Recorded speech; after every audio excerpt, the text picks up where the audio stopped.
Oi pessoal, eu sou a Gabi, na verdade me chamo Gabriela, mas eu prefiro que me chamem de Gabi. Faço parte do time de Carlotas e tô aqui gravando esse segundo vídeo de uma trilha de 4 vídeos que vai ser uma jornada bem bacana. No encontro anterior, a gente falou sobre emoções. Estavam comigo a Carla, a Andrea, a Fabi, e a gente falou muito sobre para que servem as emoções, o que são emoções básicas. A gente falou um pouquinho sobre neurociência, sobre as diferentes inteligências, né? Inclusive sobre a inteligência emocional, sobre as nossas necessidades emocionais, enfim. Foi um papo que foi muito legal de gravar e eu espero que tenha feito sentido para vocês. Eu espero que o exercício também tenha sido bacana. Se puderem, nos deem um retorno sobre isso. No encontro de hoje eu vou estar sozinha, mas eu espero fazer desse encontro também tão divertido quanto o anterior e tão agradável. E no próximo encontro vai ser com a Fabi, que ela vai falar sobre relações. E no último de todos, a Andrea e a Carla vão estar juntas para falar sobre arte como autodesenvolvimento. Hoje, no encontro de hoje, a gente vai falar sobre autoconhecimento. Não sei se vocês já ouviram falar nessa palavra, se ela faz sentido para vocês, mas eu vou tentar navegar aí por esse mundo do autoconhecimento. Espero que seja bacana. Venham comigo.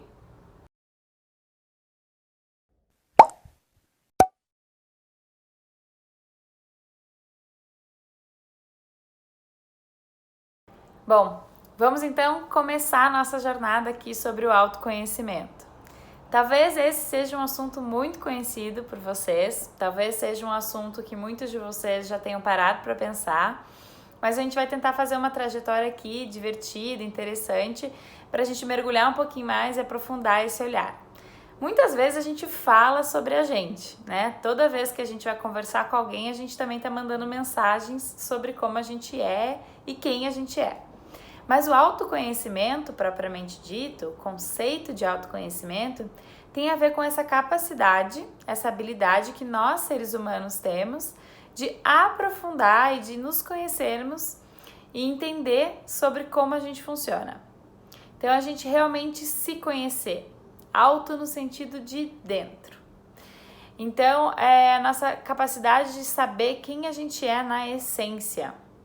E não só pra gente, mas também qual é, por exemplo, a imagem e a mensagem que a gente passa para os outros. Então, uma pessoa que tem um autoconhecimento, ela consegue não só saber muito sobre ela mesma, mas ela também consegue entender como os outros enxergam ela mesma. E a gente vai falar um pouquinho por que isso é interessante. Mas calma aí.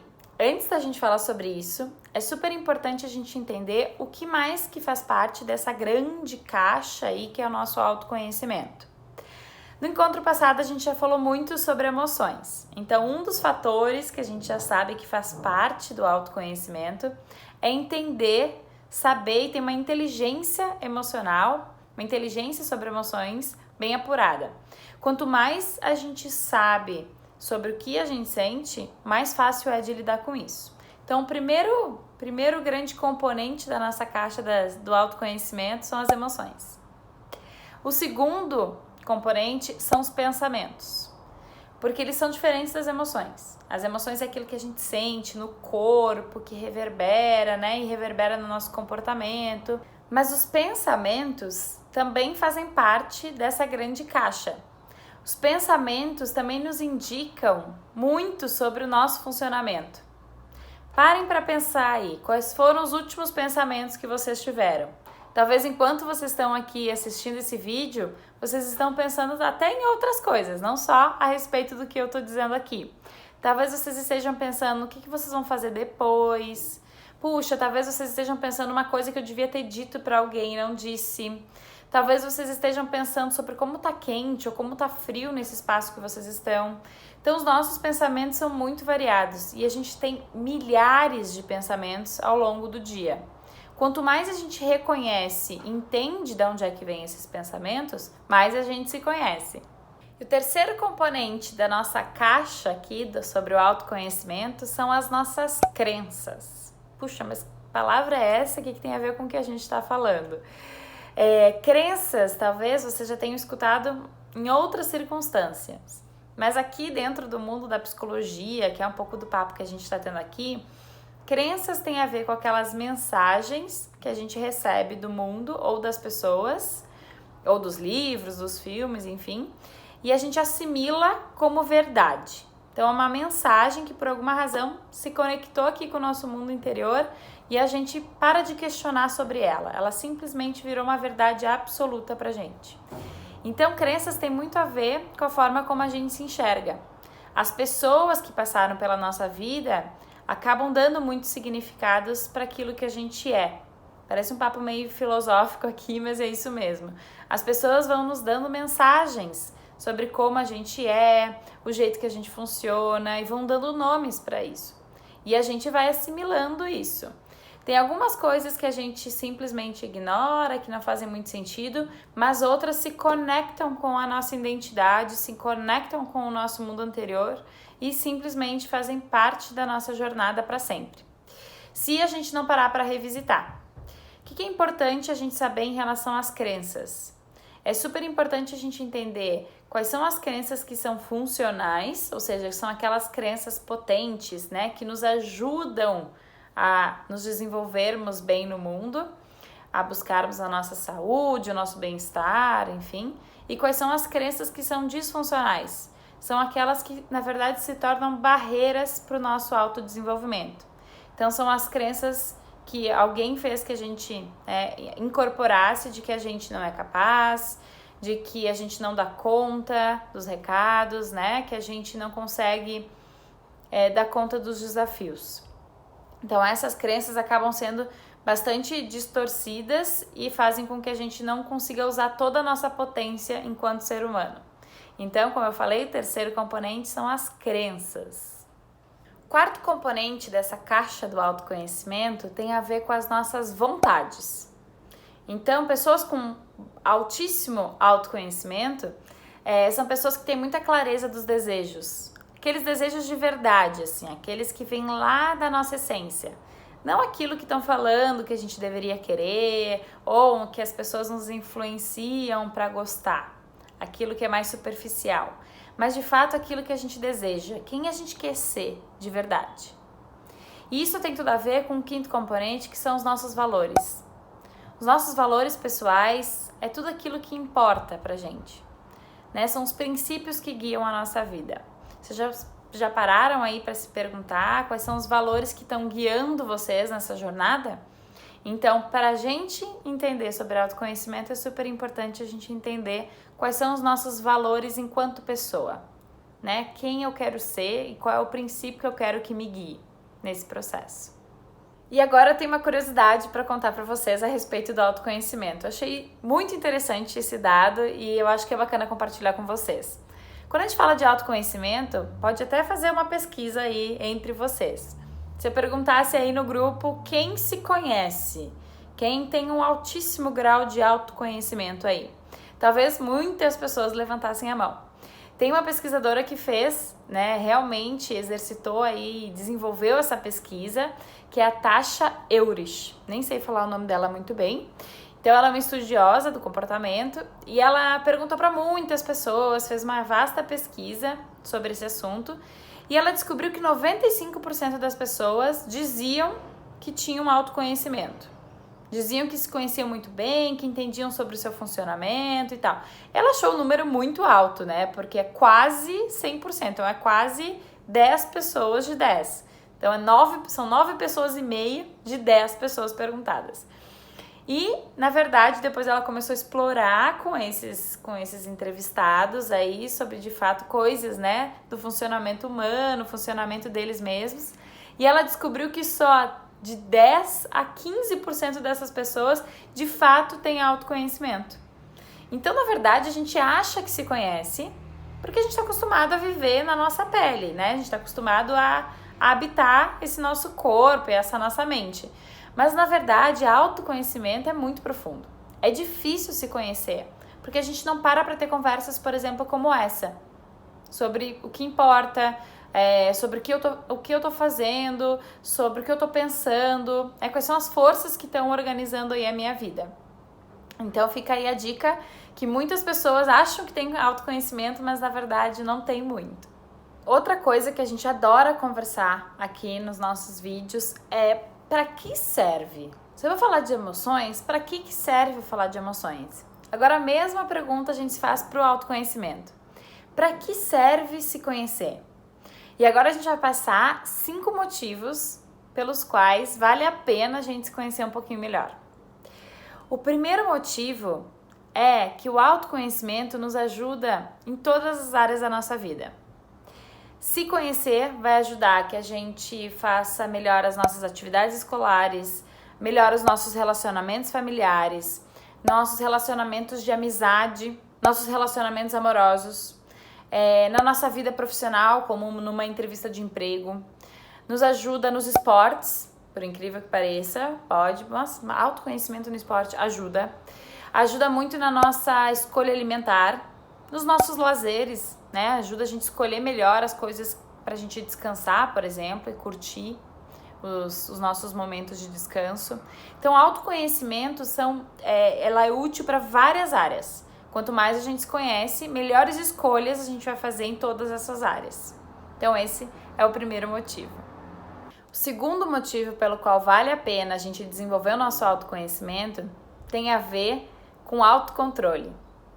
Às vezes a gente nem sabe por que a gente perde a cabeça ou por que a gente se comportou daquela forma. Mas a falta de autocontrole com certeza atrapalha muito as nossas relações e a nossa tomada de decisão. A gente já falou sobre isso no encontro passado sobre emoções. E aqui o autoconhecimento só reforça isso. Se a gente não entender por que a gente está agindo da forma como a gente está agindo, é capaz a gente estragar relacionamentos, ou estragar um período da nossa vida, ou tomar decisões que depois a gente vai acabar se arrependendo e nem entende o que a gente poderia ter feito diferente. Então, quanto mais eu me conheço, menores são as chances de eu fazer coisas fora do meu controle. O terceiro motivo pelo qual vale a pena a gente se aprofundar um pouquinho no mundo do autoconhecimento tem a ver com algumas pesquisas que afirmam que pessoas com bom autoconhecimento, com autoconhecimento desenvolvido, têm menores chances de desenvolver alguns sofrimentos dentro do âmbito emocional, como por exemplo, depressão, ansiedade, baixa autoestima. As pesquisas informam, e nos trazem alguns dados de que pessoas com bom autoconhecimento tendem a ser menos agressivas, a terem menos medo das coisas, da vida, a ter relacionamentos melhores, como a gente já mencionou aqui, e tem bem menos chances de desenvolver essas doenças do espectro emocional. Quarto motivo pelo qual vale a pena a gente falar sobre isso tem a ver com uma coisa muito ampla e até um pouco abstrata, mas faz muito sentido. Tem a ver com a nossa capacidade de entender melhor a vida. Quanto mais a gente se conhece, mais fácil é também de entender os outros, entender o que está acontecendo, entender tarefas, entender a causa e consequência de tudo que está acontecendo na minha volta. Então, autoconhecimento nos ajuda a entender melhor a vida. E o quinto motivo pelo qual vale a pena a gente buscar desenvolver o nosso autoconhecimento tem a ver com felicidade. Alguns estudiosos falam que quanto mais a gente se conhece, mais fácil é a gente buscar o nosso bem-estar. Porque assim a gente consegue identificar os nossos comportamentos, os nossos hábitos e os nossos pensamentos que nos aproximam da alegria e da felicidade e aqueles que nos afastam. Então, sem identificar o que a gente está fazendo de certo e de errado e aquilo que nos ajuda a se sentir melhor e aquilo que dificulta, é muito difícil a gente transformar a nossa realidade. Então, quanto mais a gente se conhece, maiores as chances da gente ser feliz. Entre todos esses temas que fazem parte do autoconhecimento, tem uma especial que eu acho bastante difícil, assim, desafiadora de lidar, que é o autocontrole. O autocontrole, essa capacidade que a gente tem, é uma habilidade mesmo, é uma competência nossa de lidar com a nossa emoção sem deixar que ela nos domine, que é um pouco do que a Andréa tinha conversado com a gente lá no encontro passado.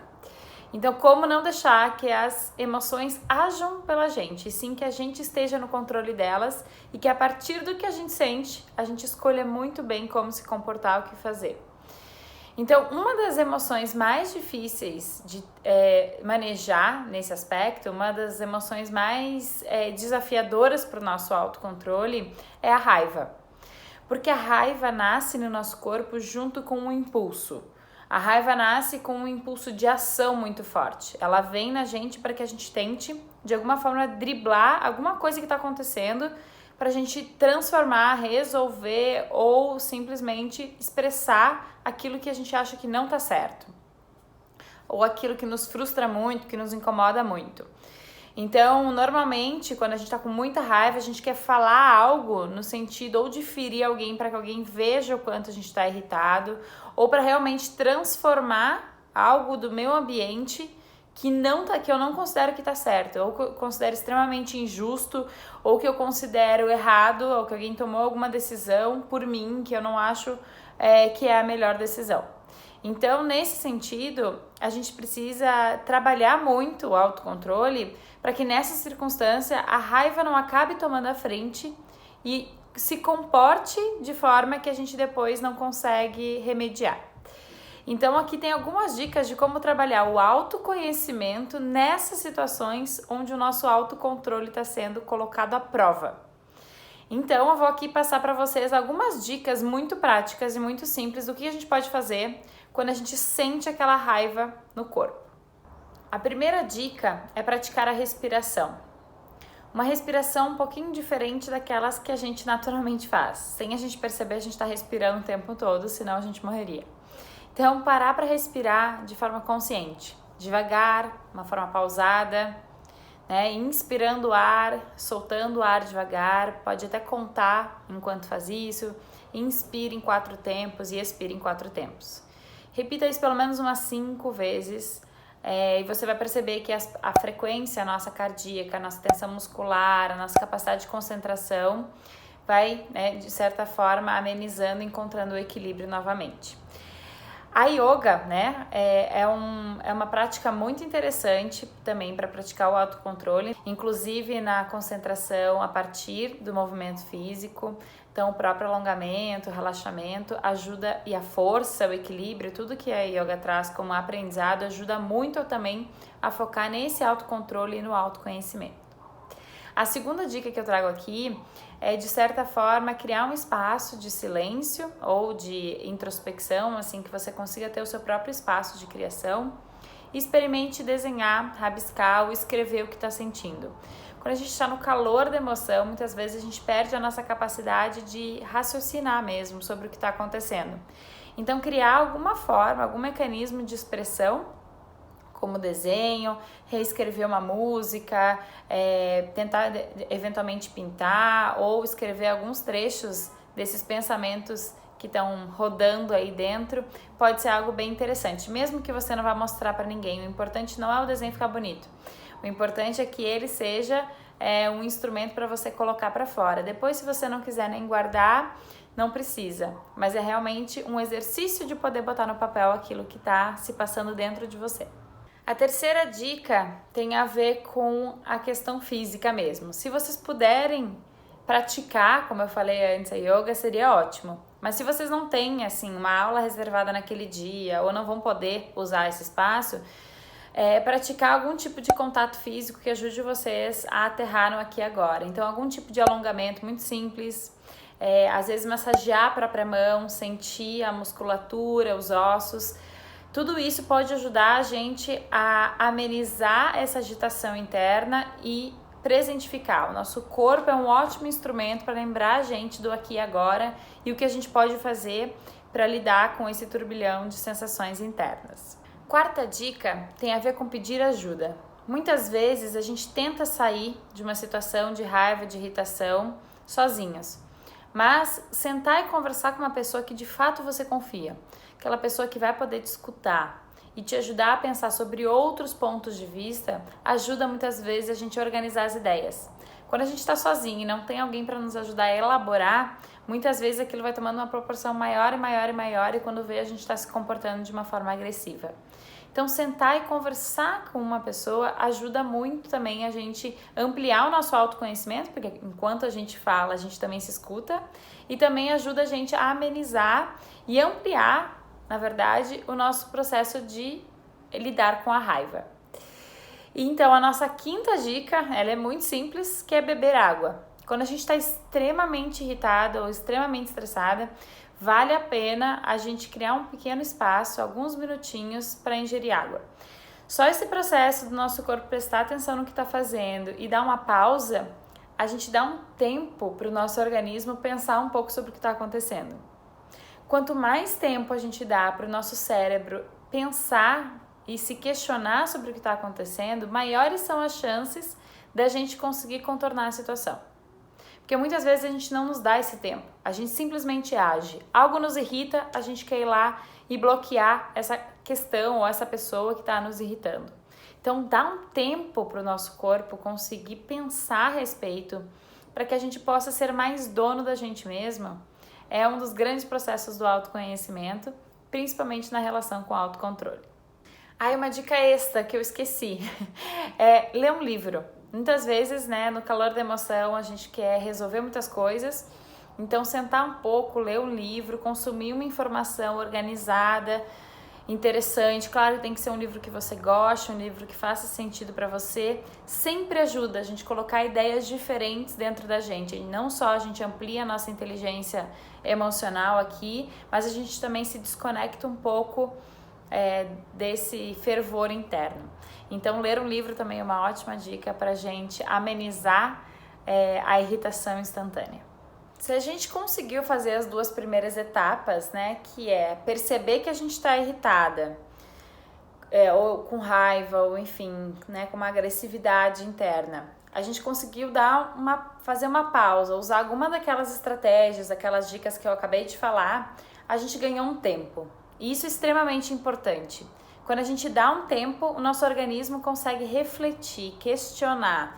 Isso é extremamente importante, porque é só refletindo e fazendo algumas perguntas que a gente consegue entender o que está acontecendo com a gente para começar a fazer escolhas melhores. Lembrando, gente, não são só escolhas melhores para as outras pessoas conseguirem conviver mais em harmonia com a gente. Não, são escolhas melhores também para a gente, para que a gente se sinta mais feliz, para que a gente encontre um bem-estar maior. Então essas perguntas aqui podem ajudar a que a gente entenda um pouco melhor a nossa irritação e o lugar da nossa raiva. Primeira pergunta é a gente entender o que disparou a raiva em mim. É muito importante a gente ter clareza de qual foi o fator que me deixou com raiva ou irritada. Porque se eu não tiver clareza disso, todas as decisões que eu vou tomar depois talvez não amenizem a raiva. Porque se foi algo muito específico, muito claro e eu não estou identificando, tudo que eu vou tentar fazer depois para resolver não vai resolver aquele problema disparador. Ele vai continuar lá. Então a primeira coisa é ter muita clareza. Qual foi a gota que encheu o meu copo ali da raiva, que foi o momento que eu tive vontade de explodir? Segunda pergunta que a gente tem a se fazer nesse momento é entender o tamanho desse problema, né? Ou o tamanho dessa questão que me deixou irritado com raiva. Não só com raiva aqui, também em outras emoções é importante, né? Na tristeza também, na ansiedade. Entender se o problema que eu estou enfrentando é pequeno, médio ou grande. Se um problema é muito pequeno e a minha reação diante dele é muito grande, pode ter certeza que em algum nível eu vou acabar sofrendo muito com isso. E sofrendo mais do que o necessário. E o oposto também é muito preocupante. Se o problema que eu estou enfrentando é real, é grave, é grande, e eu estou banalizando, fingindo que não é nada, fingindo que vai passar, eu também não consigo resolver. Resolver no sentido de olhar para isso com a seriedade que isso merece. Muitas vezes é assim, tem coisas sérias acontecendo na nossa vida que é preciso a gente parar, olhar e buscar formas de enfrentar esses desafios. Então, entender o tamanho do problema e o que ele significa na minha vida nesse momento e também entender qual é o meu poder de mudança disso ou de, pelo menos, se eu não posso mudar, tentar resolver, né? Colocando a nossa parte para tentar resolver é extremamente importante. Senão a gente vai acabar buscando caminhos e a gente vai continuar irritado porque os problemas vão continuar nos acompanhando. Uma outra pergunta extremamente importante para esse momento é a gente fazer alguns ensaios mentais. O que significa isso? É a gente criar estratégias para pensar sobre o que está acontecendo e a maneira como a gente quer reagir. Então seria basicamente um ensaio no sentido de, se eu falar exatamente o que eu estou pensando e o que eu tenho vontade de falar, quais vão ser as consequências disso? Não só para mim, né, mas para as outras pessoas que estão envolvidas e quem sabe até para o ambiente em que eu tô. Se eu fizer exatamente o que eu tô com vontade, o que pode acontecer comigo na contrapartida? Eu acho que esse exercício é um dos mais difíceis de fazer, porque quando a gente está muito irritado, a gente não consegue nem pensar na consequência que vai trazer. Mas, se você conseguiu usar uma das dicas anteriores e teve tempo para pensar, pense qual é a consequência que os seus atos podem trazer para você. Às vezes positivas, às vezes negativas, mas a gente tem condições já de conseguir prever como o ambiente e as outras pessoas reagiriam diante das nossas ações. A gente sabe, se a gente der uma resposta mais agressiva para uma determinada pessoa, o que isso pode gerar. A gente tem consciência disso, mas aqui nesse espaço a gente exercitar isso internamente sem necessariamente pagar para ver. Então seria uma das estratégias da gente começar a pensar antes de agir. E isso é ensaio, isso é treino, assim como tudo na vida. Assim como a gente treina por um esporte, como a gente treina para uma apresentação ou para falar um trabalho de grupo, né, no coletivo, a gente também treina para conseguir prever as nossas reações e os nossos comportamentos. Treino, dá mais tempo para o seu corpo pensar antes de agir. Um outro ponto bem importante da gente se perguntar é, vale a pena? Uma vez que eu já imagino qual pode ser a consequência de eu ir lá e reagir fisicamente diante de algo, será que as minhas ações que vão talvez me dar aquele prazer momentâneo, né? Porque quando a gente descarrega a raiva ou descarrega a tristeza em alguma coisa, dá um micro prazer ali naquele momento. Puxa, pelo menos eu fui lá e fiz. Mas vale a pena o tamanho, muitas vezes, do preço que a gente possa vir a pagar por consequência dessa nossa ação? Então essa é uma resposta que só nós podemos responder diante da nossa vida, pois é a gente que paga o preço, né? Então das nossas ações, às vezes das nossas falas, das nossas reações. Então outra pergunta aí é, vale a pena? E por último aqui, para a gente fechar essas perguntas, esses questionamentos, seria essa: existe uma outra forma de expressar o que eu sinto? Porque, gente, expressar o que a gente sente é fundamental. E não é só quem é extremamente extrovertida, que gosta de falar sobre o que sente. É importante a gente poder expressar. Se a gente não tem um espaço de expressão, a gente começa a afogar uma série de conteúdos, de informação internamente. Então, encontrar um espaço seguro, adequado, que está preparado para te ouvir, para te receber, como por exemplo vários profissionais que trabalham aí, é extremamente importante a gente conseguir expressar o que está sentindo ou muitas vezes o que está nos incomodando, porque pode ser que o seu incômodo seja algo muito sério, né, e que precisa ser revisto. Às vezes algumas outras pessoas estão envolvidas nesse nosso incômodo, nessa nossa raiva, e quando a gente expressa isso com cuidado e com adequação, né, no momento certo, pode ser que a gente consiga ter os resultados que a gente busca de uma forma muito mais rápida. Então é buscar essas pessoas de confiança para que a gente possa expressar essa sensação, essas sensações, né, de injustiça, de irritabilidade, de agressão, de uma forma mais clara e mais cuidadosa. Bom, já falamos aqui bastante, né, sobre autoconhecimento, a gente falou também especificamente sobre autocontrole. Chegou a hora de a gente falar de uma outra faceta dentro do autoconhecimento e que eu acho extremamente importante e normalmente a gente não dialoga muito sobre isso, que é o autocuidado. E aí eu queria saber para vocês, rapidamente aí, já vão pensando, o que vocês acham que é autocuidado ou como vocês se cuidam. Existem muitas formas de exercitar esse autocuidado, mas antes de tudo é super importante a gente entender que autocuidado tem a ver com amor próprio. Tem a ver com a gente cuidar da nossa instância física, né? Da gente cuidar do nosso corpo, mas também cuidar dos nossos sentimentos, cuidar da nossa mente, cuidar da nossa vida como um todo. Então, o autocuidado tem muito a ver com essa preservação. Tem a ver com a gente preservar e cuidar com muito carinho e atenção de quem a gente do nosso ser como um todo. Então, por isso, o autocuidado está muito conectado com saúde, está muito conectado com bem-estar, com felicidade, inclusive. Pessoas que têm um alto índice, né, ou que se consideram felizes, elas têm elas dão um alto grau de importância também para o autocuidado. Com certeza, ao longo da vida, elas têm alguns hábitos, alguns comportamentos de olhar para si e cuidar de si. Isso que a gente está fazendo aqui, de certa forma, parar tudo que a gente está fazendo e falar sobre emoções, sobre relações e sobre a nossa própria vida, tem muito a ver com autocuidado, né? Tem muito a ver com a gente entender aquilo que está nos fazendo bem e aquilo que não está. Acho que um ponto muito importante aqui também para a gente entender autocuidado é se fazer uma pergunta. Na minha opinião, na minha história, no meu contexto de vida, aonde eu me encontro, a idade que eu tenho, meu nome, a família que eu vim, os lugares que eu percorri, na minha história, o que significa estar bem? O que é estar bem? O que é a qualidade de vida para mim? Entender o oposto disso também é muito importante, né? Que é a outra pergunta, que vem no sentido contrário, que é o que é não estar bem? Às vezes eu tenho dificuldade para avaliar aquilo que me faz bem, que me traz bem-estar. Mas eu entendendo que tira o meu bem-estar ou que me deixa mais distante da minha felicidade, também é importante a gente se perguntar. Porque são essas coisas que a gente vai procurar evitar.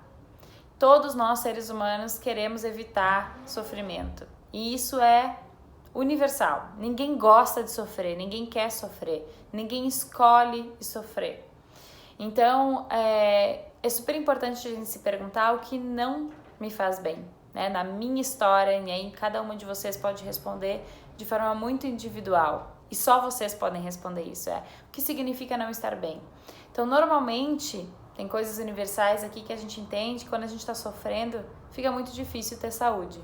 Então, quando a gente está com os níveis de ansiedade muito alto, muitas vezes quando a gente está se sentindo muito triste por muito tempo, ou quando o nosso nível de agressividade está muito alto, porque a gente está com muita irritação, quando a gente não consegue dormir muito bem, quando a gente não consegue comer também, ou quando a nossa alimentação está muito ruim, quando o nosso corpo traz dores, né, machucados, quando a gente está fazendo escolhas que não estão na nossa linha de saúde, tudo isso é o oposto de bem-estar. Ninguém escolhe sofrer e sentir dor, mas às vezes a dor também tem um processo importante na nossa jornada. A gente entender o que a dor significa para mim, o que me traz dor, né? Para cada um de nós isso de novo é muito particular. Isso também é autoconhecimento, porque ao entender isso a gente vai entender o que a gente precisa fazer para evitar essa dor, para evitar esse sofrimento e isso que nos tira do caminho seguro. Então, quando por exemplo, quando a gente está em perigo, não tem como a gente se sentir bem e próximo da felicidade se a gente se sente em perigo. Isso é universal. Bom, então a gente pode estar se perguntando o que a gente precisa fazer, ou o que a gente pode fazer para se cuidar. Como é que a gente aumenta o nosso autocuidado? Como é que a gente investe nisso? Muitas pessoas podem nos ajudar nessa caminhada. Existem pessoas que estão na nossa volta que às vezes nos sinalizam, nos mostram que a gente está fazendo algo que está nos gerando sofrimento, que a gente está indo por um caminho que às vezes não está tão legal. Sim, é verdade. Mas, no fundo, a gente também é muito responsável por esse cuidado. É nós, né? Afinal, a gente está falando de autocuidado. Onde está a nossa responsabilidade com a gente mesmo? Até quando a gente vai colocar nas mãos das pessoas que estão na nossa volta cuidar da gente? Esse é um processo de amadurecimento e não é simples fazer, mas aos pouquinhos, quando a gente vai praticando e a gente vai vendo que dá resultado, que a gente vai se sentindo melhor ao praticar algumas dessas dicas e possibilidades, a gente começa a poder cuidar um pouquinho mais da gente e com certeza começa a trazer resultados mais positivos na nossa vida. O primeiro ponto aqui que a gente pode pensar é procurar perceber aquilo que não está me fazendo bem, que é o que a gente falou no item anterior. Então, se eu percebo que tem algum hábito meu que na verdade me traz mais malefício do que benefício, puxa, como é que eu posso mudar esse hábito, né? Se eu percebo que algumas pessoas não estão me fazendo muito bem, tem algumas relações que estão muito tóxicas na minha vida, que estão me levando para um caminho que não é exatamente o caminho que me faz bem. Como é que eu posso ou transformar minha relação com essas pessoas? A Fabi vai falar um pouquinho sobre relações no próximo encontro. Ou como eu posso me afastar? Porque às vezes é o caso da gente se afastar, né? Nem sempre é possível contornar alguns tipos de relação. Então, acho que é bem importante a gente entender essa diferença. E também tarefas, né? Tem tarefas do dia a dia que às vezes são complicadas a gente fazer, não são legais, mas são importantes para o nosso bem-estar.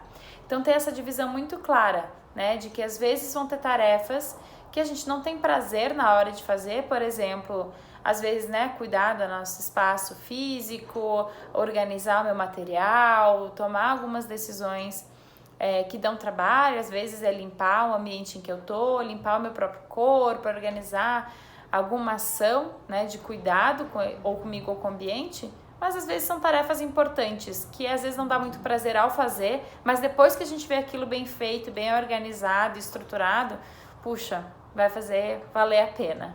Outra forma da gente aumentar o nosso autocuidado, ou praticar o nosso autocuidado, é a gente começar a pensar sobre a maneira como a gente pensa. A gente já falou disso lá na frente, né?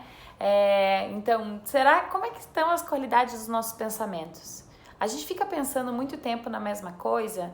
Normalmente, quando a gente fica repetindo os nossos pensamentos, tem uma informação aí importante para a gente observar, né? Ou alguma coisa para a gente mudar, ou algum ponto para a gente resolver. Então, puxa, eu tô sempre preocupada com as mesmas coisas, talvez essas sejam coisas muito importantes para mim. Então, autocuidado também é eu pensar sobre aquilo que é importante para mim a partir dos meus pensamentos, observar os meus próprios pensamentos. E tem mais uma dica aqui importante que eu acho bem bacana a gente compartilhar, que talvez seja uma mensagem que vocês já tenham ouvido, que às vezes é importante a gente aprender a dizer não. Dizer não para aquilo que não me faz bem. Às vezes a gente coloca outras prioridades, né, ao invés da gente em jogo. Então o bem-estar de outras pessoas vem na frente do nosso bem-estar. Isso é muito perigoso, porque ao fazer isso a gente vai realmente repetindo esse processo muitas e muitas vezes e quando a gente vê, a gente acabou numa emboscada. Pode ser que muitos de nós não estejamos conseguindo dizer não para aquilo que nos faz mal. Então, criar coragem, entender se é seguro em primeiro lugar, mas como eu posso dizer não para aquilo que não me faz bem. Também é um exercício. Às vezes, nos primeiros momentos, a gente fica extremamente nervoso, a gente não quer magoar alguém, mas quando eu posso dizer não e quando eu preciso dizer não para me cuidar. E um outro ponto super importante também é a gente aprender a pensar a longo prazo.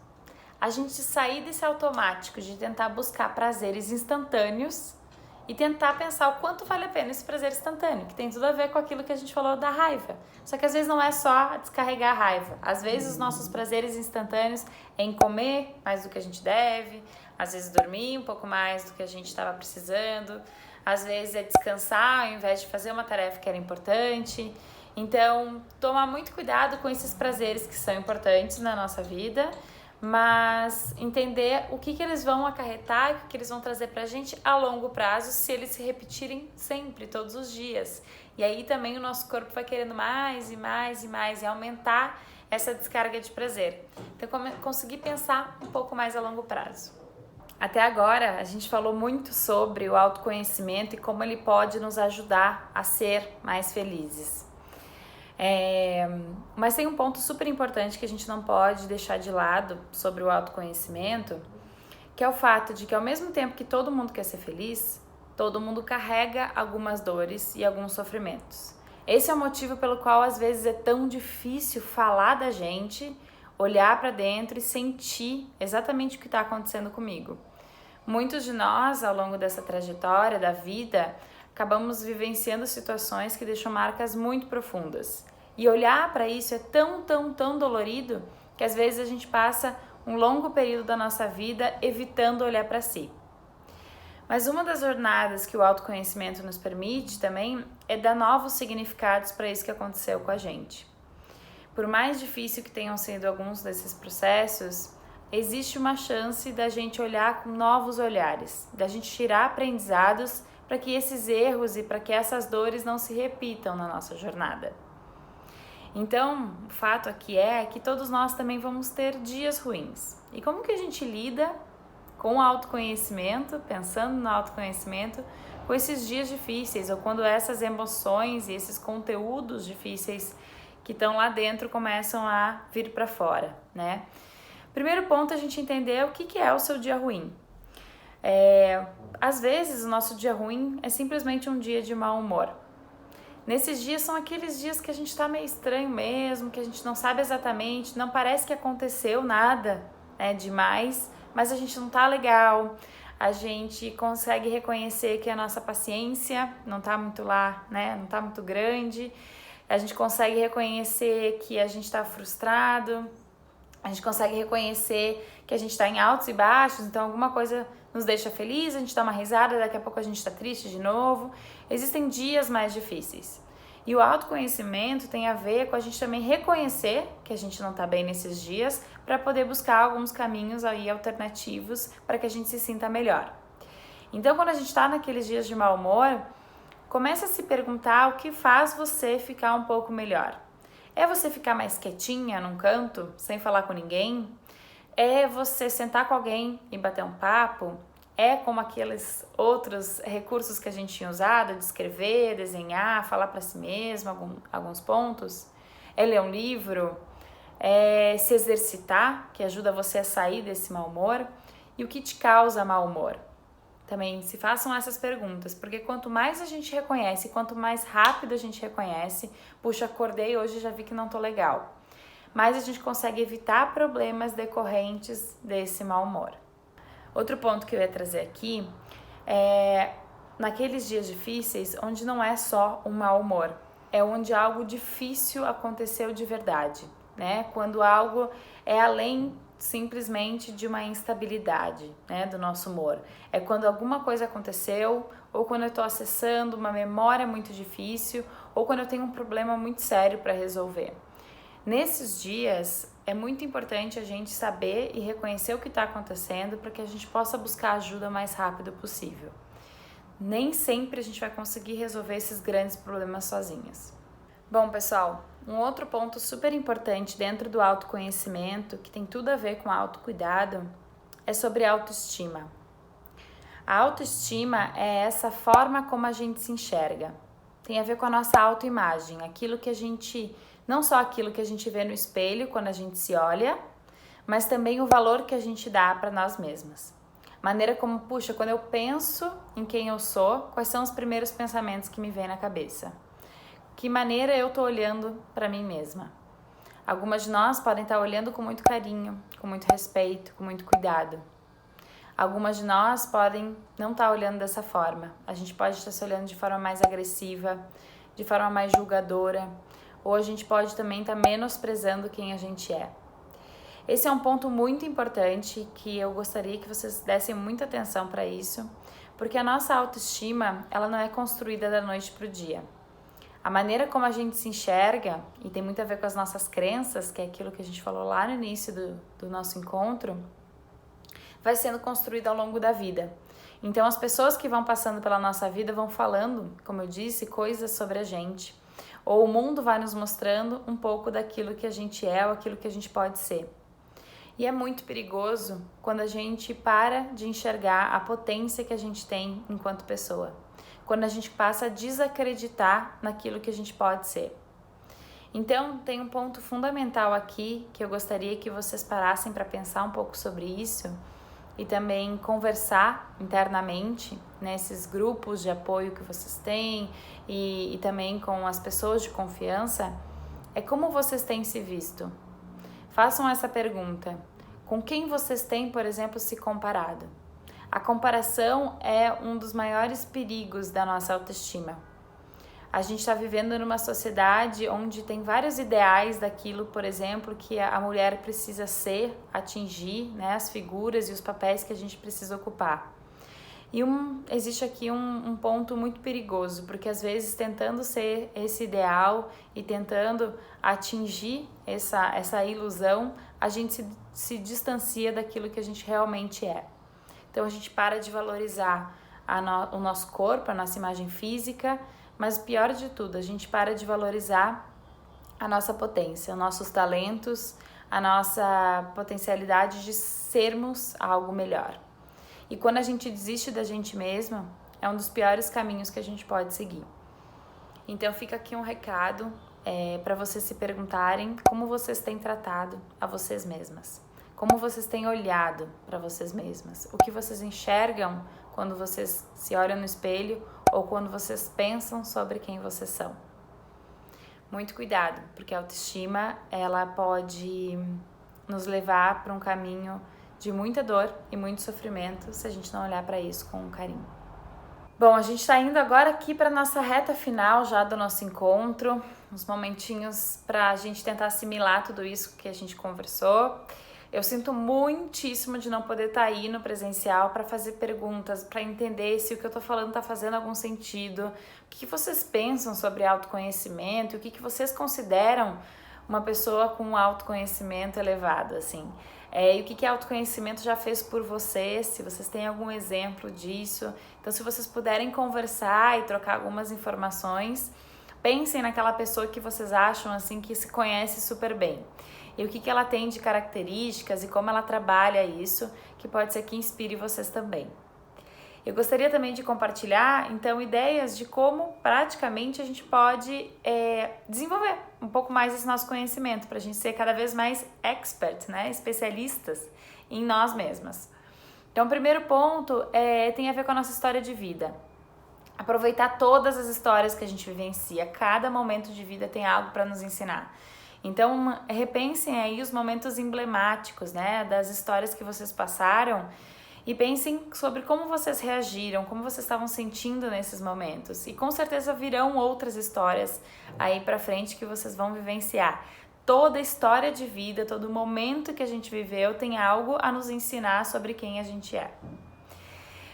Um outro ponto são os próprios exercícios pessoais, né? A gente já falou bastante aqui também de exercício físico, então, mas a escrita, a respiração, yoga, reflexão, momentos de diálogo, de conversa, tudo isso ajuda e traz ferramentas para vocês se conhecerem ainda mais. Com certeza, se vocês abrirem aí a lente sobre como vocês são em cada uma dessas circunstâncias, todas essas atividades vão ajudar vocês a se aproximarem ainda mais de vocês mesmas.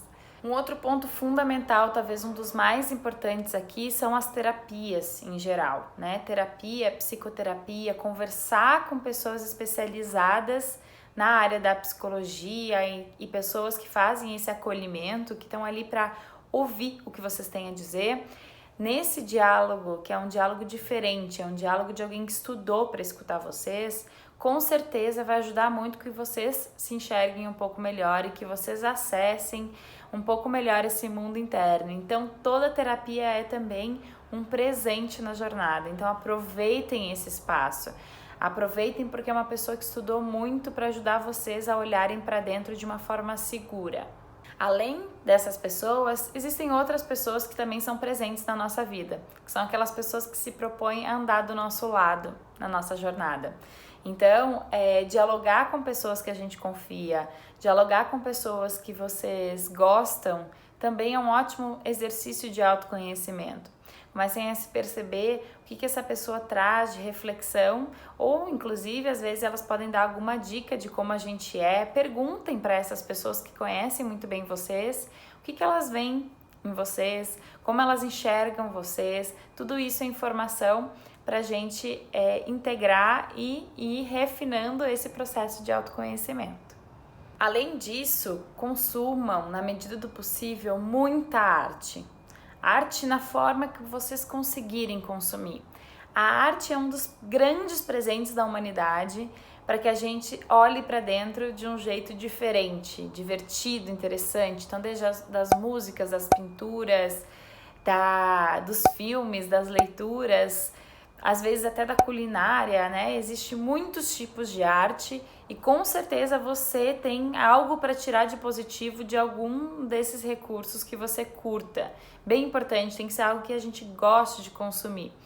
Então, a arte tem muito a nos ensinar sobre o autoconhecimento e a Andréia e a Carla vão falar sobre isso no nosso último encontro aqui dessa trilha. Acho que vai ser um encontro muito divertido, muito diferente. Vocês vão poder tirar várias informações dele. E por último, prestar muita atenção nos nossos hábitos, né? Quais são os nossos hábitos que ajudam a gente a se conhecer melhor. Então, começar a prestar atenção como é que a gente está dormindo, como é que a gente está comendo, como é que a gente está se exercitando, estudando, conversando, como é que a gente está se relacionando com as pessoas. Os nossos hábitos falam muito sobre quem a gente é. Então, prestem atenção quais são os hábitos que se repetem todos os dias na tua vida e como é que você exercita eles. Vale a pena a gente olhar para isso, para que também a gente tenha um pouquinho mais de autoconhecimento e possibilidades da gente transformar aquilo que a gente não tá feliz. Bom, gente, falamos sobre autoconhecimento. Talvez alguma dessas coisas que eu falei vão ficar registradas aí, vocês vão lembrar disso amanhã. Talvez não, algumas outras vão ser esquecidas no caminho e tudo bem, porque isso é um processo, é uma jornada. A gente não vai sair daqui hoje desse encontro já sabendo tudo sobre a gente mesmo, né? É uma questão que leva tempo, é uma questão de prática. Mas eu gostaria de compartilhar aqui com vocês uma ferramenta que talvez nos ajude a olhar para dentro. É uma história, é um pequeno conto desse livro aqui, do Contos que Curam. E eu espero que vocês gostem, espero que faça algum sentido na história de vocês. E eu vou contar esse conto que chama O Jardim Secreto. E ele foi escrito por Claudine Bernardes. A Claudine é especialista em conto-expressão, então ela usa os contos para a gente trabalhar questões e histórias difíceis da nossa vida, para que a gente dê um novo significado para o que nos acontece. Ela tinha 11 anos, nada mais, quando a realidade da vida a atravessou como um punhal, fazendo com que o sangue jorrasse da sua alma. Ela recolheu os pedaços sem dizer palavras, tragou a realidade perversa como quem guarda um segredo no envelope lacrado. Ela tinha 12 anos quando, olhando num espelho, percebeu que o seu sorriso era apenas uma quimera, uma mentira inventada para disfarçar a dor guardada no envelope lacrado que se tornara o seu coração. Ela tinha somente 13 anos quando sentiu que dentro de si uma floresta escura havia crescido. Serpentes rastejavam, espinhos e plantas carnívoras ameaçavam a todos que desprevenidos se aproximavam.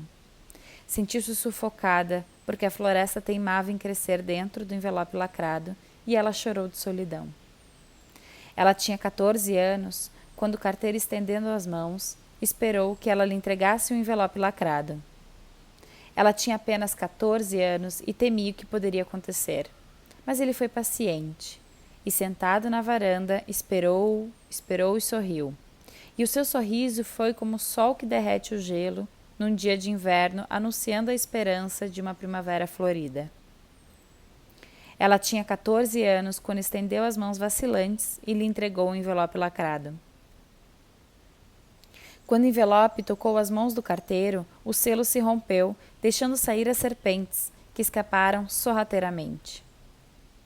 Ela tinha apenas 14 anos quando olhou para dentro de si e descobriu uma floresta viva, luminosa e colorida, nascida das sementes de realidade iluminadas pelo sorriso de esperança.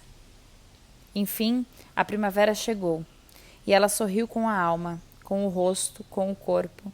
Sorriu porque compreendeu que, inclusive, a mais escura e tenebrosa floresta se transforma num jardim florido quando iluminada pelo sol da primavera. Esse foi o conto do Jardim Secreto, da Claudine Bernardes. Gostaria muito de estar aí na presença de vocês para a gente poder conversar. Queria muito saber como é que vocês recebem esse conto, que sentido ele tem para vocês, se faz, né, alguma reverberação aí sobre a história, sobre o mundo interno. Eu particularmente acho ele um conto ao mesmo tempo muito dolorido, mas muito bonito, porque ele lembra que às vezes a gente se isola nas nossas dores e quando essas dores são compartilhadas, a gente tem uma chance de tentar trazer mais luz e tentar trazer primavera para essa nossa floresta interna que às vezes está cheia de espinhos, de dores, enfim, serpentes. Para cada uma de nós esse conto tem um significado diferente, então se vocês tiverem a chance, sentem, conversem, dialoguem, troquem informações, que é sempre bom a gente ver outros pontos de vista. E chegou a hora da nossa prática. No encontro passado, a gente começou a construção de uma espécie de livro, não sei se vocês se lembram, onde a gente dividiu uma folha ao meio e fez alguns exercícios sobre emoções. E espero que tenha sido divertido, espero que tenha sido rico e que a gente tenha conseguido tirar alguns aprendizados daquela experiência. E hoje a gente vai propor um exercício um pouco diferente, que tem a ver com a construção da carta, assim, como se fosse uma carta do nosso mundo interno, uma tela que representa o nosso mundo interno. Seria muito legal estar aí com vocês para a gente poder fazer isso em muitas mãos, mas como não vai ser possível, a gente vai propor aqui uma tentativa. Eu vou pedir para vocês pegarem uma folha simples, e dividirem essa folha, dobrarem, na verdade, essa folha 2 vezes. Uma vez no meio e outra vez no meio novamente. Para quando a gente abrir a folha, ela ficar dividida em 4, assim, em 4 espaços. O que vai acontecer? Em cada um desses espaços, a gente vai ter uma pergunta disparadora para ser respondida sobre vocês. Então é bem importante que vocês tenham um espaço isolado aí, um cantinho, né, para vocês poderem construir e se sentindo seguras. Vocês não precisam compartilhar o que vocês construírem com ninguém. A gente vai projetar já na tela 4 perguntas. E para cada um desses espaços, a gente vai disparar uma pergunta diferente. E qual vai ser o objetivo? Vocês vão tentar responder a pergunta que está dentro daquele espaço com ou palavras, ou desenhos, ou rabiscos, pode ser abstrato também, mas tentando responder em cada um dos quadrantes, respondendo a pergunta correspondente. Vai ser algo bem interessante, e aí, de novo, depois, se vocês puderem compartilhar um pouco umas com as outras, como foi essa construção e o que chamou mais a atenção de vocês, é aí que mora a riqueza do processo. Depois vocês podem dobrar, depois que terminarem de desenhar, rabiscar o que vocês responderam, vocês podem dobrar como forma de carta e aqui colocar uma dedicatória para vocês mesmas, ou um lembrete para vocês guardarem essa experiência. Esse envelope pode ser guardado dentro do envelope anterior ou deixar reservadinho num canto para que ao final dos 4 encontros a gente revisite todo esse material. Então, pessoal, muito obrigada pela presença, obrigada por nos escutarem. Eu espero do fundo do coração que essa troca tenha feito sentido para vocês e que a gente possa continuar dialogando. A gente não vê a hora de estar presencialmente nesse espaço e continuar essa conversa sobre o nosso mundo interno e sobre o autoconhecimento. Um grande abraço e nos vemos por aí.